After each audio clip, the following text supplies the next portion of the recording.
most discussed items of health policy in recent weeks has been the launch of the Grattan report. So I'm speaking to Dr. Brendan Shaw on Medicines Australia's response to the report. So Dr. Shaw, what was your organisation's feelings about the report when it emerged?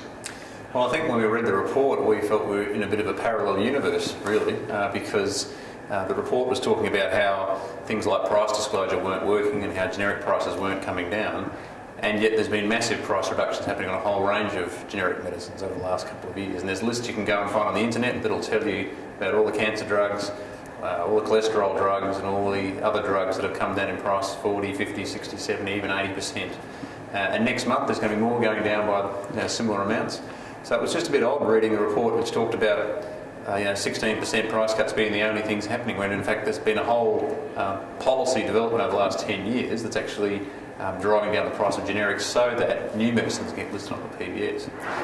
The other area is probably the reference to New Zealand and saying how that's a model we should try and emulate. And anyone who's actually looked at what the impact of the New Zealand medicine system is on New Zealand actually knows it's not a model we want to emulate. There's medicine shortages, patients don't have no choice, so there's only one brand they get. Medicines take 3 years longer to get listed there at least, and some don't get listed. New Zealand has a whole lot of medicines, or doesn't have a whole lot of medicines that we take for granted in Australia. So a whole range of things wrong with the report, and I guess that was our reaction to it, just a couple of examples. And so what was actually driving the report? Like is there any particular agenda behind it? Look, that's a really interesting question.